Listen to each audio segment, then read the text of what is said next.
Thank you very much. Now we move the focus on to Japan and China.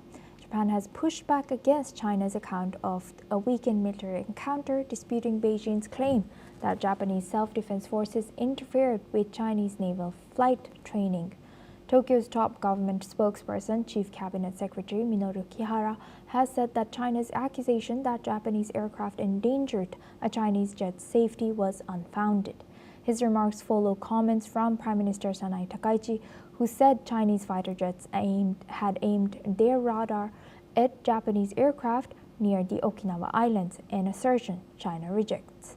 The dispute unfolded as a Chinese carrier strike group carried out intensive air operations near Japan, accompanied by 3 missile destroyers. China's embassy has countered that Japanese aircraft had approached the Liaoning carrier too closely and posed a flight safety risk. The encounters come amid already heightened tensions in the region, with Tokyo warning last month that it could respond to any Chinese military move against Taiwan if such actions were deemed a threat to Japan's security. Let's listen in. 自衛隊は安全な距離を保ちながら対領空侵犯措置の任務に当たっていたと報告を受けており、自衛隊の航空機が中国の航空機の安全な飛行を深刻に阻害したとの中国側の指摘は当たりません。冷静にかつ毅然と今後も対応してまいります。政府としては中国軍の我が国周辺海空域における動向について引き続き注視するとともに、我が国周辺海空域における警戒監視活動等に万全を期してまいります。Now for this discussion, we welcome back Dr. Asta Chada. She's Associate Professor of International Relations, joins us live from Kyoto, Japan. Thank you very much, Dr. Chada, for staying with us.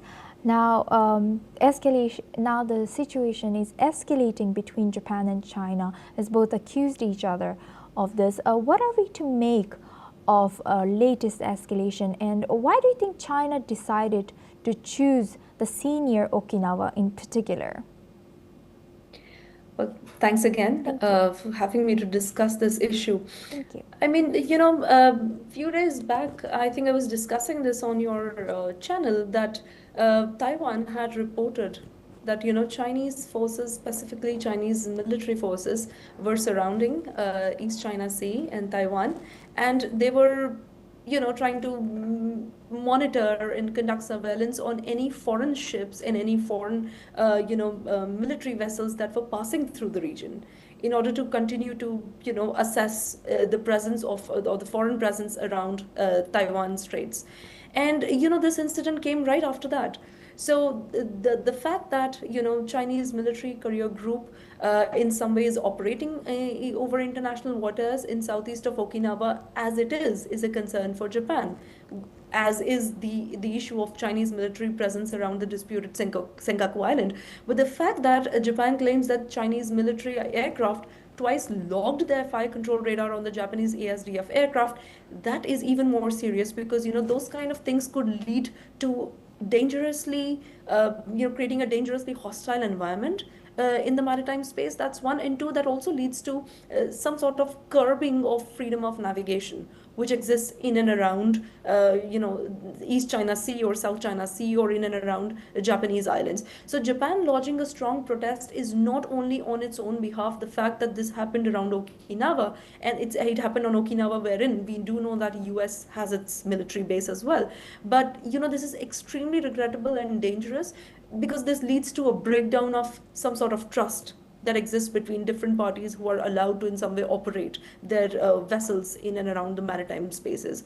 The other aspect of this conflict is the fact that, China and Japan seem to be logged in this claims and counterclaims as to what actually happened and who did what first. And, both of them seem to be saying that, the other party has been monitoring, conducting surveillance and harassing their aircrafts, which again shows that, in the past few months, the China-Japan relations have actually touched a record low.